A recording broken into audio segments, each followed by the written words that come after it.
नमस्कार दोस्तों। गंगा सप्तमी कब है? विशाख मास में गंगा सप्तमी मनाना क्यों ज़रूरी है? गंगा सप्तमी वाले दिन क्या क्या कार्य हम कर सकते हैं जिससे माँ गंगा का पूरा आशीर्वाद मिले? तो मित्रों, गंगा सप्तमी विशाख मास के शुक्ल पक्ष की सप्तमी तिथि को मनाई जाती है।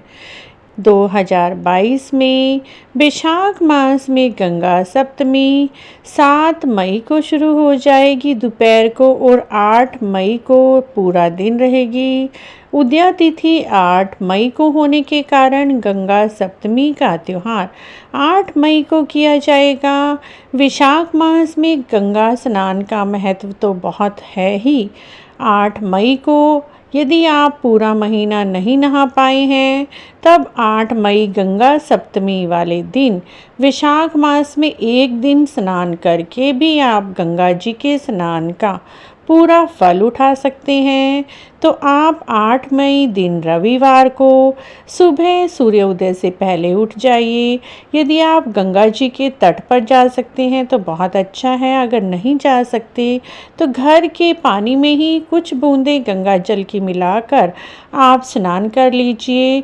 इससे भी आपको वैशाख मास में गंगा स्नान का पूर्ण फल मिलेगा और गंगा सप्तमी पर नहाना तो 1000 गंगा स्नान के बराबर होगा।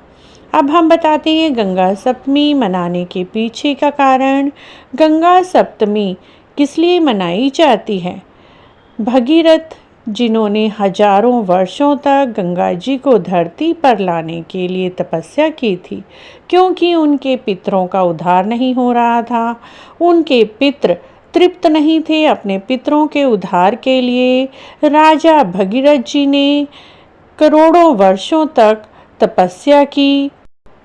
एक पैर पर खड़े होकर उन्होंने कितने वर्षों तक तपस्या की, जिससे उन्होंने आशीर्वाद प्राप्त किया कि गंगा माँ अब धरती पर आ सकती हैं।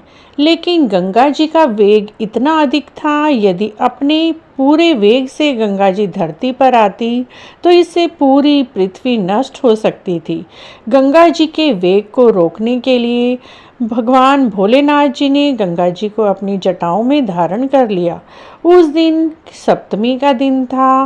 वह दिन वैशाख शुक्ल पक्ष की सप्तमी थी, जब भगवान भोलेनाथ जी ने गंगा जी को अपनी जटाओं में धारण किया ताकि उनके वेग को रोका जा सके। उसके बाद गंगा माँ धरती पर अवतरित हुई धीरे वेग से, जिससे कि पृथ्वी को कोई कष्ट ना हो, नुकसान ना हो। इसीलिए गंगा जी के लिए ये गंगा सप्तमी मनाई जाती है। गंगा सप्तमी वह दिन है जब भगवान भोलेनाथ जी ने गंगा जी को अपनी जटाओं में धारण किया था और उसके बाद गंगा जी को धरती पर आने का वेग कम हो पाया था। इसीलिए गंगा सप्तमी मनाई जाती है। गंगा सप्तमी वाले दिन गंगा किनारे बहुत धूमधाम होती है। लोग स्नान के लिए आते हैं, गंगा आरती करते हैं, गंगा जी को तरह तरह के भोग लगाते हैं। गंगा माता को इस दिन चुनरी, सिंदूर, चूड़ियाँ, सुहाग का सामान चढ़ाना बहुत ही अच्छा होता है। यदि आप घर पर ही आप गंगा जी को 5 सुहाग की वस्तुएं जरूर अर्पित करें। बिंदी, मेहंदी, चूड़ी, काजल, इस तरह की 5 सुहाग की वस्तुएं अर्पित करें। गंगा जी को सफ़ेद मिठाई का भोग लगाएं, सफ़ेद खीर का भोग लगाएं तो बहुत ही अच्छा होता है मित्रों। और गंगा जी की आरती करें। गंगा जी के निमित्त दीपक जलाएं, शुद्ध देसी घी का दीपक जलाएं, या तो आप गंगा जी के दीपक भी बना सकते हैं। गंगा दीपदान घर पर कैसे कर सकते हैं, इसका लिंक भी डिस्क्रिप्शन में दिया हुआ है, आप जाकर देख सकते हैं।